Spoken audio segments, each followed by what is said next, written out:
بسم اللہ الرحمن الرحیم.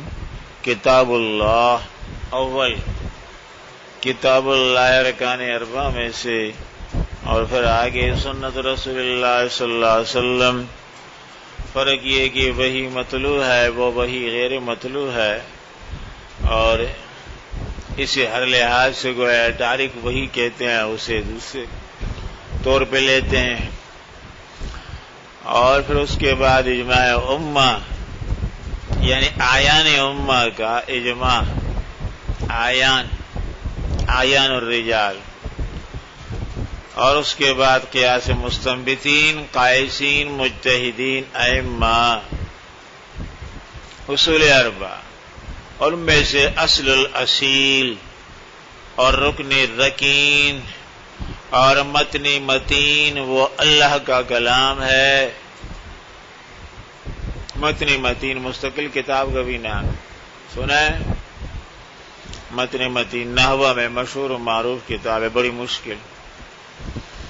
کسی زمانے میں شائقین اور غلات فی الفنون ان تمام کو تم کو پڑھتے تھے. تو متن متین یعنی سب سے مضبوط اور ٹھوس متن.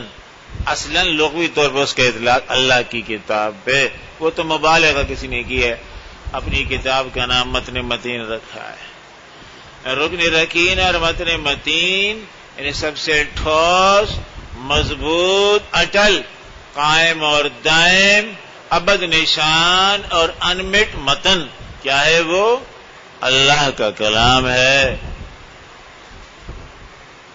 اما الکتاب فالقرآن المنزل علی الرسول المکتوب فی المصاحف المنقول عنہ نقلا متواترا بلا شبہہ. کتاب کی تعریف. کتاب سے مراد کتاب اللہ، القرآن منزل من اللہ، انہ لقرآن کریم فی کتاب مکنون لا یمسہ الا المطہرون تنزیل من رب العالمین. یہ ساری تعریف ہے کتاب کی. فالقرآن المنزل علی الرسول فذکر بالقرآن من یخاف وعید. لو انزلنا هذا القرآن جا بجا اس کا کتاب اللہ کا ذکر قرآن کے نام سے ہے. المنزل علی الرسول، قرآن بمعنی خاص کتاب اللہ کے، جو نبی آخری زمان پہ اللہ نے اپنی خاص وحی بھیجی ہے. انہ لقول رسول کریم ذی قوت عند ذی العرش مکین مطاع ثم امین وما صاحبکم بمجنون. یہ ساری تعریف ہے قرآن کریم کی، اور اس کا پس منظر ہے، اس کا حال و احوال ہے، اور اس کی شان ہے، اس کی اہمیت ہے، اس کی حیثیت ہے، جو اللہ نے خود جا بجا اپنے کلام میں واضح فرمائی. المنزل علی الرسول فإنه نزله على قلبك، اللہ فرماتے یہ کلام ہم نے منزل کر دیا ہے آپ کے قلب اطہر پر، لتکن للعالمین نذیرا، تاکہ آپ عالم کے لیے اور ابنائے عالم کے لیے نذیر بن جائیں، بشیر بن جائیں.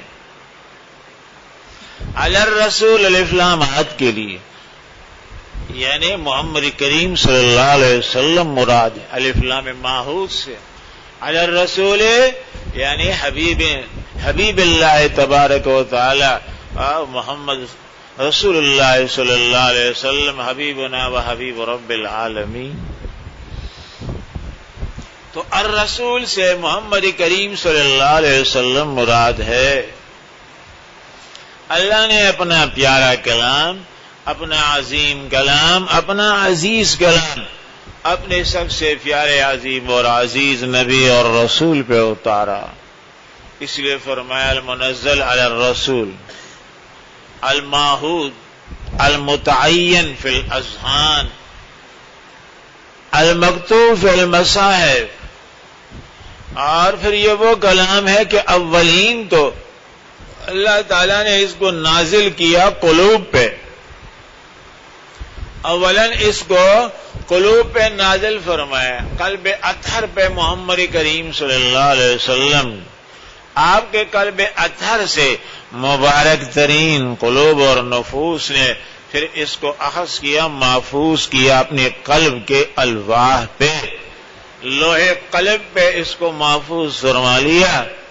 صحابہ کرام رضوان اللہ تعالی علیہ مجمعین تھے، اولن قلوب پہ اور سینہ در سینہ اس کو محفوظ کیا جاتا رہا، یہاں تک کہ خاص مقامات پہ یمامہ اور دیگر جنگوں میں کئی سارے حضرات صحابہ کرام تقریباً 70 تک مسلمہ کذاب مردار سے جو جنگ ہوئی، یمامہ میں تقریباً 70 حفاظ کرام صحابہ شہید ہو گئے۔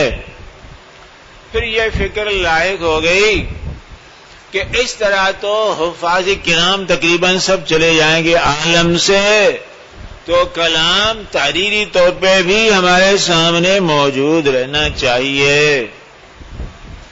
پھر اس پہ سب حضرات نے مشاورت کی، صدیق اکبر رضی اللہ تعالیٰ عنہ، عمر فاروق رضی اللہ تعالیٰ عنہ، حضرت عثمان، ان تمام بزرگوں نے مشاورت کی، اور اوائل میں بعض راہ کو تحفظات تھے، جیسے عمر فاروق رضی اللہ تعالیٰ عنہ فرماتے تھے جب نبی اکرم صلی اللہ علیہ وسلم نے یہ کام نہیں کیا، ہم اس کو کیسے ایک نیا وجود اور ایک نئی صورت دے دیں اور تحریر میں لے آئیں، جبکہ آپ صلی اللہ علیہ وسلم نے وَلَا تَخُطُّوا بِيَمِينِكَ ذَلَّ ارْتَابَ الْمُبْطِلُونَ، آپ کی شان النبی الامی کی ہے، لیکن بہرحال امت کے لیے اس میں مشکل ہو سکتی تھی، تو ان حضرات کے دل میں اللہ نے ڈالا، اور یہ حضرات من جانب اللہ اس بارے میں ملہم تھے۔ عمر فاروق رضی اللہ تعالیٰ نے بالخصوص نبی اکرم صلی اللہ علیہ وسلم فرماتے ہیں سابقہ امتوں میں بھی صدیق بھی ہوئے ہیں اور ملہم من جانب اللہ فاروق بھی ہوئے ہیں، اگرچہ نام یہ فاروق نہیں تھے، ہوئے ہیں۔ فرمایا اللہ تبارک و تعالیٰ نے اس طرح میری امت میں بھی فرمایا، ایک صدیق بنایا میرے لیے اور ایک ملہم عمر فاروق رضی اللہ تعالیٰ عنہ، من جانب اللہ، خیر کی بات اور پتے کی بات، نفع کی بات اور آگے بہترین مستقبل والی بات وہ ان کے دل میں اللہ ڈالے، یہ ملہم، الہام سے ملہم من جانب اللہ۔ آپ صلی اللہ علیہ وسلم فرماتے ہیں سابقہ امتوں میں بھی ملہمین ہوئے ہیں، جس طرح کے صدیقین ہوئے ہیں، تو اس طرح میری امت میں صدیق ابو بکر رضی اللہ تعالیٰ عنہ ابن ابی قحافہ اور ملہم عمر فاروق رضی اللہ تعالیٰ عنہ۔ بعض روایات میں فرماتے ہیں الہ العالمین نے میرے صحابہ میں سابق انبیاء والے رنگ ڈالے ہیں، ان کی شان ڈالی ہے، ہر صحابی سابق انبیاء اور رسل میں سے کسی ایک نبی اور رسول کی جھلکی اس میں واضح موجود ہے، وہ رنگ واضح موجود ہے۔ تو فرمایا صدیق اکبر میں حضرت ابراہیم خلیل اللہ والی شان موجود ہے، نرمی والی، لطف والی، تحمل والی۔ اسی طرح حضرت عیسیٰ علیہ السلام والی شان موجود ہے، آپ بھی بہت ہی نرم خود ہے، نرم مزاج۔ یہ علم خاص، رمق اور چمک موجود ان حضرات کی، اور اس طرح حضرت عمر فاروق رضی اللہ تعالیٰ عنہ میں حضرت موسیٰ علیہ السلام والا جلال موجود ہے، اور اس کی خاص چمک اور رمق پائی جاتی ہے۔ اس طرح حضرت نوح علیہ السلام والا جلال وہ بھی موجود۔ تو اس لیے فرماتے نبی اکرم صلی اللہ علیہ وسلم جس طرح اللہ تعالیٰ نے میرے دو وزیر بنائے آسمانوں میں، اور وہ جبرائیل فرمایا اور میکائیل، اسی طرح دو میرے یہ وزیر یہ عالم میں، اس عالم ناسوت میں، ایک صدیق اور ایک فاروق۔ جب ان حضرات کو انشراح ہو گیا اس بارے میں، ملہم میں جانب اللہ تھے کہ کلام کی تحریر ہونی چاہیے، کلام کی تحریر ہونی چاہیے، حفاظ ایک ایک معرکے میں ایسے مستقل بڑی بڑی کھیپ ان کی قربان ہوتی جائے گی تو ظاہر پھر تو عالم میں حفاظ قرآن ناپید ہو جائیں گے.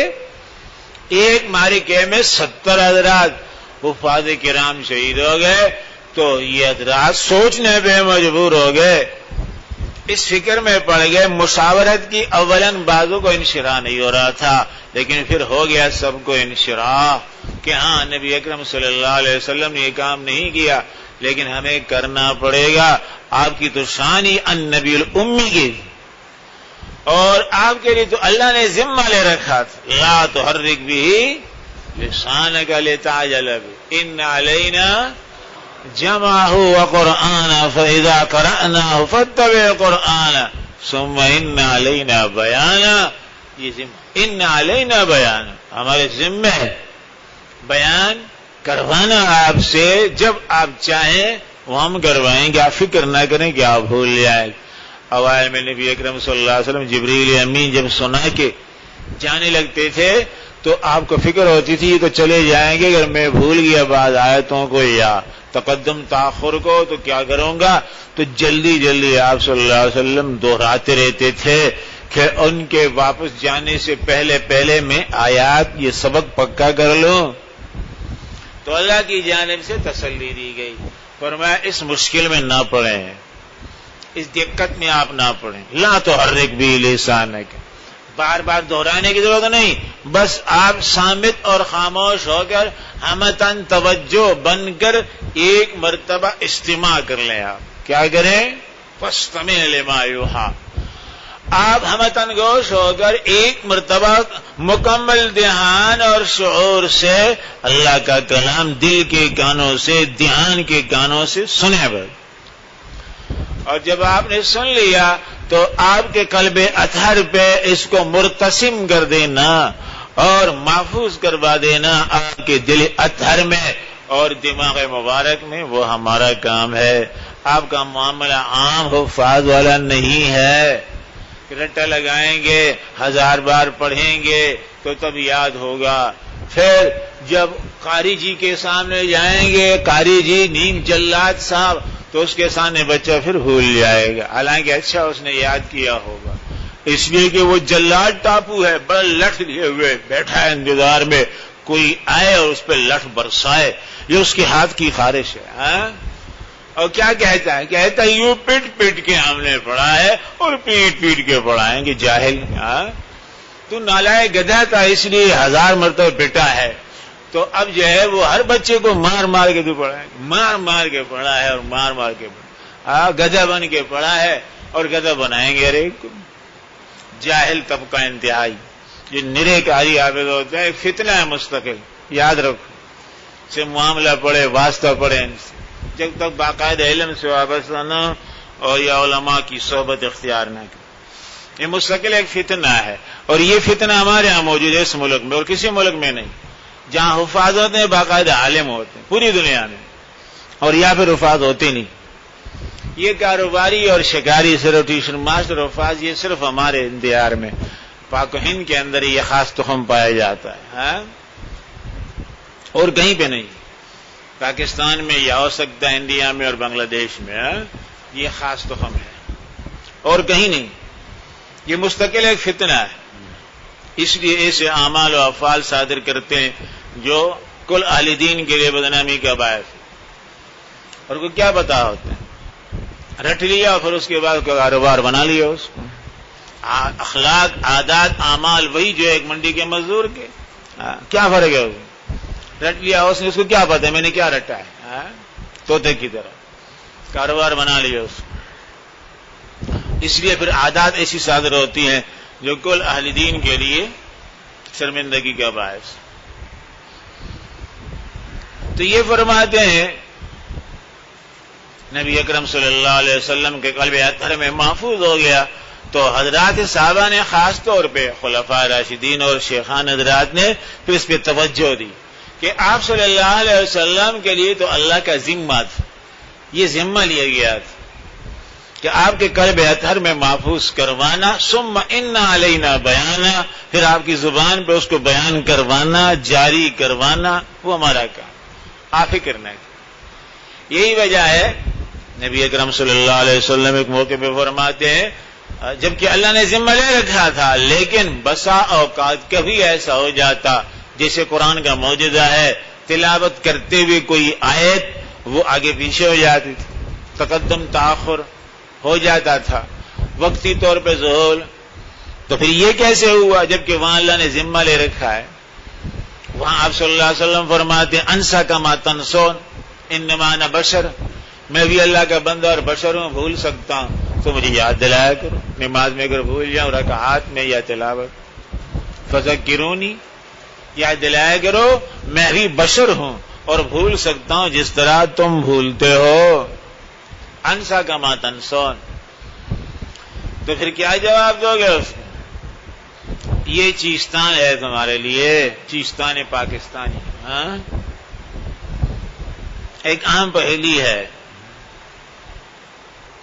اللہ نے ذمہ لے رکھا اور آپ پھر بھی فرماتے انسا کما تنسون, میں بھی بھول سکتا ہوں جس طرح تم بھول جاتے ہو. تو توجہ نماز میں رکھو, دھیان رکھو, اور کبھی اگر اس طرح کچھ ذہول ہو جائے, بھول چوک ہو جائے تو یاد دلایا کرو.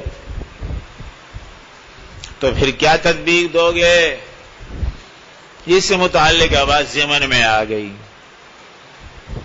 تطبیق یہ ہے کہ نبی اکرم صلی اللہ علیہ وسلم نے خود اس کا جواب عطا فرمایا. آپ فرماتے ہیں ایسا نہیں جیسے تم لوگ دل پہ سیاہی آ جاتی ہے, مختلف اعمال امور آ جاتے ہیں, غافل ہو جاتے ہو تو اس لیے بھول جاتے ہو, کہو کہ ہم اور آپ صلی اللہ علیہ وسلم برابر ہیں, آپ بھی بھولتے تھے اور ہم بھی بھولتے. نہیں, بہت بڑا فرق ہے.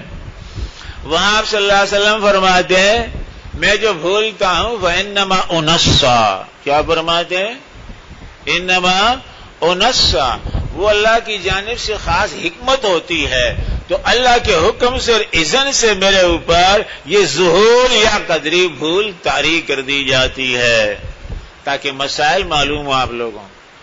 بھول جانے کے, چوک جانے کے, خطا کر لینے کے بعد نماز میں کیا کرو گے؟ تلافی اور تدارک اور انبرام اور جبیرہ, یہ ساری باتیں آپ کو معلوم ہیں. اس حکمت کے تحت اللہ کے حکم سے وقتی طور پہ میرے اوپر وہ بھی خصوصی نگرانی رب میں, یعنی جس طرح حفظ میرا خصوصی نگرانی رب میں ہے تو وہ کبھی کبھار اس طرح بھول چوک طاری ہوتی ہے, وہ بھی الہ العالمین کی خصوصی نگرانی کا ایک حصہ ہے. اور یہ اس لیے کہ تاکہ آپ لوگوں کو میں تو عمر بھر میں کبھی کسی ایک مرتبہ بھولوں گا اور وہ بھی تمہاری تعلیم کے لیے, اور تم ہمیشہ بھولتے رہو گے, 1000 بار بھولو گے. تو اس لیے پھر اس کا علاج کیا ہوگا, اس کا حل کیا ہوگا, اس کا حکم کیا ہوگا, کیا کرو گے, مسئلہ کیا ہوگا تمہارے لیے؟ تو تمہارے علم میں مسئلے کا حل لانے کے. تو اس لیے آپ نے اس وقت فرمایا, وہ تواضعاً فرمایا. آپ کیسے فرمایا؟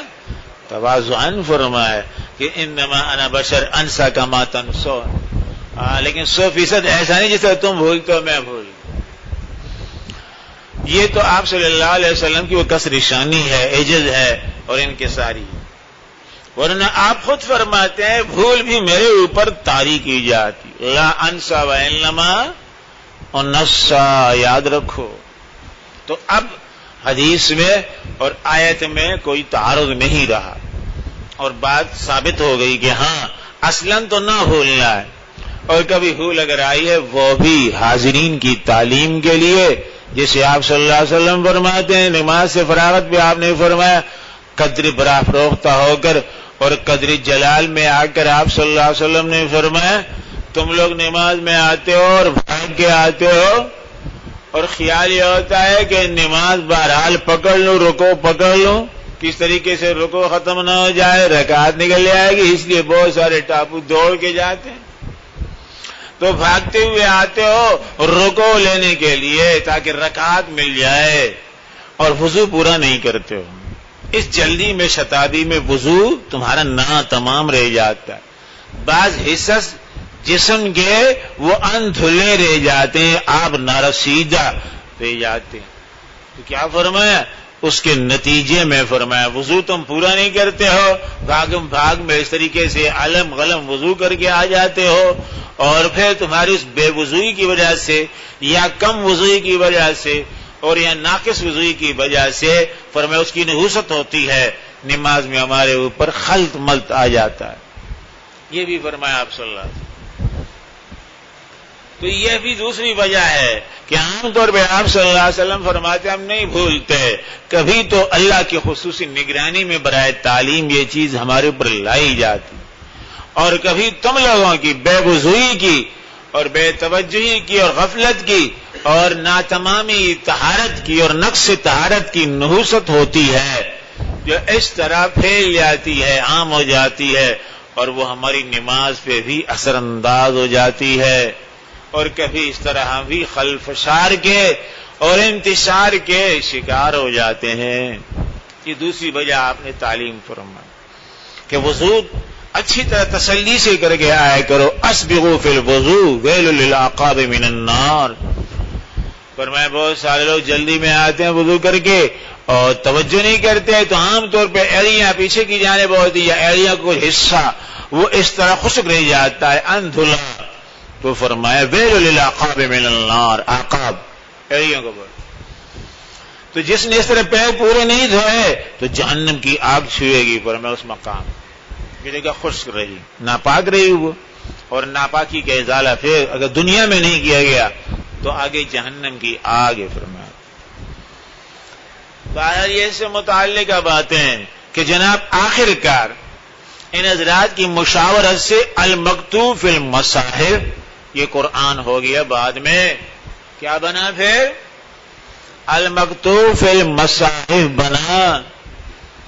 تمام صحابہ کرام سے جو پکے حفاظ تھے مشہور معروف، ان سے قرآن کریم اخذ کیا گیا، مستقل کمیٹی بنائی ان حضرات نے، ابو بکر صدیق رضی اللہ تعالیٰ عنہ نے، حضرت عمر نے، اور ان میں سربراہ بنایا تھے عثمان کو، اور پھر اس کمیٹی نے قرآن کریم حفاظ کرام کی نگرانی میں بار بار پوچھ کے وہ تحریر میں لے آئے۔ المکتوب فی المصاحف یہ قرآن کریم پھر ہو گیا۔ مصحف اب لغت عربیہ میں عام طور پہ مصحف کہتے، اسے آپ کہتے ہو قرآن کریم، ترجمہ قرآن اور دورہ تفسیر، تو وہاں مصحف کا نام عام ہے، عام طور پہ مصحف کہتے ہیں۔ فی المصاحف قرآن کریم فرمایا اب خاص تحریرات میں موجود ہے، صحیفات کی صورت میں۔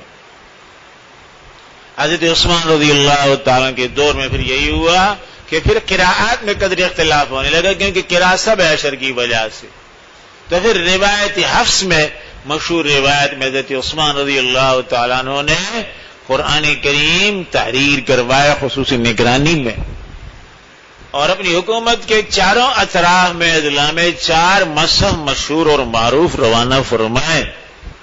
اس وقت کی آپ کی دنیا کے 3 بر اعظموں پہ، 7 بر اعظموں میں سے 3 بر اعظموں پہ حکومت ہو گئی تھی، حضرت عمر کے زمانے میں، حضرت عثمان کے زمانے میں، حضرت معاویہ کے زمانے میں بھی۔ لوگ تصور جنگ کو جدہ یاد کرتے ہیں، حالانکہ معرکاتی کاروائیاں بھی بہت ساری ہوئی ہیں، فتوحات بھی بہت ہوئی ہیں حضرت معاویہ کے دور میں۔ حضرت عثمان کے دور میں بہرحال آپ کے عامل تھے اور گورنر تھے حضرت معاویہ، اور جنگجوئیوں میں پیش رہتے تھے، مختلف علاقے فتح کرتے تھے۔ بحری بیڑا اولن تاریخ میں لکھا ہے حضرت معاویہ رضی اللہ تعالیٰ عنہ نے حضرت عثمان کی اجازت سے بنایا ہے بحری سفر کے لیے۔ اس سے پہلے بحری فوج اور بحری راستہ اور بحری بیڑا مسلمانوں کے پاس نہیں تھے، تو کمالات بھی حضرات کے بے شمار۔ حضرت عثمان رضی اللہ تعالیٰ نے پھر یہ 4 مصحف تیار کروائے روایت حفص میں، قریش کی جو مشہور و معروف روایت ہم سب جو تلاوت کرتے ہیں کس میں کرتے ہیں؟ یہ روایت حفص مشہور و معروف ہے، اور وہ اکناف اور اطراف امارہ میں، ریاست میں آپ نے روانہ فرمائے اور سب کو پابند فرمایا کہ اگر کسی کو باقاعدہ طور پہ قراءات 7 کی قراءت یاد نہیں ہے، مکمل تلمس کر کے 2-3 سال لگا کے یہ علم اور فن حاصل نہیں کیا ہے، تو صرف سنی سنائی میں پھر وہ اس طرح مختلف قرات نہیں پڑھے گا، پھر سن لی کسی کی نقل جیسے کرتے ہیں بہت سارے ٹاپو کیسٹ سے ازبر کر لی اور نقل کرنے لگے، تو اس کی اجازت نہیں ہے، اس سے انتشار ہوگا۔ پڑھے گا وہ پڑھ سکتا ہے جس کو پوری تفصیل کے ساتھ، پورے پس منظر کے ساتھ باقاعدہ روایت یاد ہو، قرات یاد ہو۔ تو سب کو پابند فرمایا کہ عوام الناس پھر اسی قرات میں، چونکہ سب سے مشہور یہی ہے، سب سے متواتر یہی روایت ہے، اب تو اسی میں قرات کریں گے اور اسی کے مطابق تحریر ہوگی۔ اس کو پھر آپ نے عام فرمایا اور لازم کروا دیا سب پہ، خاص طور پہ عجم علاقوں میں۔ باقی انزل القرآن علی سبعۃ احرف وہ مشہور و معروف ہے۔ قرآن کریم جو ہے وہ 7 لہجوں میں 7 قراتوں میں آیا ہے، اس لیے کہ آپ صلی اللہ علیہ وسلم کے زمانے میں یہ 7 قبائل اور 7 لہجے مشہور و معروف تھے۔ ہر علاقے کے ہر شہر کا اپنا اپنا لہجہ ہوتا ہے، زبان ایک ہی ہوتی ہے، لیکن طریقے ادا، طریقے تلفظ اس میں کافی فرق ہوتا ہے، یہ بسا اوقات تذکیر و تانیث کے لحاظ سے فرق ہوتا ہے۔ تو اس لیے یہ 7 لہجے اس لیے دیا گیا ہے تاکہ ہر قبیلے کے لیے آسانی ہو، جو اس کا لب و لہجہ بن چکا ہے، جس میں اس کی زبان باقاعدہ مستقل طور پہ اڑل چکی ہے، اب اس کو پابند کر لو، دوسرا لہجہ اختیار کر لو، یہ تکلیف والا طاق ہے۔ بسا اوقات خاص طور پہ جب زبان ان کی پکی ہو جاتی ہے، سخت ہو جاتی ہے، موٹی ہو جاتی ہے، عمر زیادہ ہو جائے 40 سال سے آگے، اب اس کو آپ پابند کر لو، نہیں یہ دوسرا لہجہ اختیار کرنا ہوگا، اب اس کے لیے قاری صاحب ہیں، کاریگراں ہیں، مشکل کام ہے۔ تو یہ لوگوں کی سہولت کے لیے اس زمانے میں یہ 7 لہجے عربی میں رائج تھے، تو اس لیے قرآن کریم میں اللہ تبارک و تعالیٰ نے سہولت فرمایا، صحابی آتے فرمایا حضرت فلاں کو سنا اس طرح اس نے قرات کی، فرمایا وہ بھی صحیح پڑھ، فرمایا حضرت میں اس طرح پڑھتا ہوں، فرمایا آپ بھی صحیح پڑھ، یعنی قراءات 7 کی 7 بتا دی۔ اس کا نام ہے سبع احرف، ہم کہتے ہیں قراءت فلانی یا عربی میں حرف فلاں بول، تو بہرحال قراءات وہ تو علماء کا کام، تو اس لیے وہ محفوظ رکھی گئی خاص علماء کی لائن کے لیے جو باقاعدہ طور پہ اس کو مشغلہ بنائے، وہ حفظ کریں گے، پھر قراءات 7 میں 17 کے قاری جی بنیں گے۔ 17 جانتے ہو نا، 7 قراءات مشہور ہیں، یعنی 7 کیا ہے، 17 کے معنی نہیں کہ 17 قراءات، کیا ہے 7 مشہور ہیں، معروف۔ 10 اس لیے کہتے ہیں کہ 3 آگے اور جو کل 10 بن جاتی ہیں وہ غیر معروف، وہ شاذ ہیں۔ کیا ہے وہ شاذ ہیں۔ تو عام طور پہ شاذ قراءات کی تلاوت بھی پسند نہیں کی گئی، مکروہ سمجھی گئی، لیکن قراءات بہرحال موجود، محفوظ، یہ قرآن کریم کی وہ حفاظت کی شان ہے کہ شاذ قراءات بھی جو معمول میں نہیں ہے لیکن نشاندہی ان کی جاتی ہے کہ یہ بھی قراءت رہی ہے کہ زمانے میں ہوئی ہے۔ تو بہرحال اس طریقے سے کلام پاک کو محفوظ کیا گیا، لب و لہجے وہ 7 الگ محفوظ، تحریر میں الگ اس کو لایا گیا۔ ان مشائخ کے دور میں ہاں عجم کو پابند کیا گیا کہ سب کے سب وہ اسی روایت حفظ کے مطابق قرآن کریم اس مصحف سے نقل کر کے لکھیں گے اور اسی کے مطابق پڑھیں گے، اور اسی کی کافی جو ہے وہ ترکی میں، تو کافی استنبول میں وہاں پہ خاص جو جائے گھر دنیا کا سب سے بڑا عظیم جو میوزیم ہے، اس کے اندر وہ ایک نسخہ موجود ہے حضرت عثمان رضی اللہ تعالیٰ عنہ کا، مصاحف عثمانیہ کا، اور اس میں ساتھ ساتھ جو آپ شہید کیے گئے اس وقت بھی آپ کے سامنے وہ نسخہ تھا، تو آپ کا خون مبارک اس پہ گرے، فَسَيَكْفِيكُمُ اللَّهُ وَالسَّمِيعُ الْعَلِيمُ، یہ آیت آپ کے سامنے تھی، اس پہ آپ کی شہادت کا خون گرا تھا۔ وہ نسخہ بھی تو کافی استنبول وہاں میوزیم میں موجود ہے، اور بھی بہت ساری برکتیں، تبرکات، اس لیے کہ اس زمانے میں ترکی والے ظاہر وہ خلافت اسلامیہ والے تھے، مرکز خلافت اسلامیہ صدیوں تک، تو اس لیے مرکز جب تھا تو مرکزی چیزیں ساری وہاں موجود، بعد میں اس کی مرکزیت خاص سازش سے، فرنگ کی سازش سے وہ شیرازہ منتشر کر دیا گیا، اور پھر اس کے نتیجے میں یہ امارات سامنے اور دیگر تمام حکومتیں عرب کی، یہ ساری ایک حکومت یوں ٹکڑے ٹکڑے کر دیا، تقسیم کر کے سب کو اپنا لگام دے دیا، غلام بنا لیا، عمارت کا شیرازہ بکھیر دیا اولاً، اور اسرائیل کو وجود دے دیا، کیونکہ عمارت والے کسی صورت میں اس پہ آمادہ نہیں تھے کہ اسرائیل کو وجود دیا جائے۔ بہرحال وہ ایک اضافی بات، تو آج بھی وہ نسخہ موجود ہے برکت کے لیے، مصحف عثمان، یہ پھر دنیا میں عام اور رائج ہوگی۔ المکتوب فی المصاحف المنقول عنہ نقلا متواترا بلا شبہ، بلا شبہ فرمایا مزید تاکید، کیا ہے؟ مزید تاکید ہے، ورنہ یہ کہ نقلا متواترا جب ہو گیا تو کافی تھا، لیکن مزید تاکید کے لیے فرمایا کیونکہ قرآن کریم کی تمام تر نقل متواتر ہے، نقل متواتر ہے، اس لیے اس میں کوئی شک شبہ نہیں، اور شک شبہ کرنے والے وہ مسلمان نہیں رہیں گے، ایمان والے نہیں رہیں گے، جو کہتے ہیں قرآن میں تحریف ہو چکی ہے، تصحیف ہو چکی ہے، ترمیم ہو چکی ہے، تختی ہو چکی ہے، تو مسلمان نہیں ہو سکتے۔ جس روافض کا عقیدہ ہے، کہتے ہیں 10 پارے وہ غائب کر دیے گئے، 40 پارے کا قرآن تھا، وہ ہمارا مہدی ٹاپو بغل میں دبا کے غار سر میں گھس گیا اور گھستا ہی گیا۔ پھر ہم نے کافی اس کی دم کھینچی باہر نکالنے کی کوشش، لیکن باہر نہیں آیا کم وقت، اور اندر ہی گھستا گیا، نہ معلوم کہاں پہنچ گیا، تحت سرا میں پہنچ گیا۔ تو یہ جاہلانہ عقیدہ اس طریقے سے وہ کہتے ہیں، نظر عامیانہ سے سرسری نظر سے پتہ چلتا ہے کہ قرآن کریم میں سے بہت سارا حصہ ساقط کر دیا گیا، الیاذ باللہ۔ یہ خمینی ٹاپو کے الفاظ ہیں، کہتے ہیں نظر عامیانہ سے پتہ چلتا ہے کہ قرآن کریم میں سے وافر حصہ حذف کر دیا گیا ہے، اور وہ آل بیت کی تعریف کی صورتیں تھیں، سورہ علی، سورہ حسن اور سورہ فاطمہ، یہ ساری صورتیں تھیں کہتے ہیں آل بیت کی، اور وہ ساری کی ساری حذف کر دی گئی۔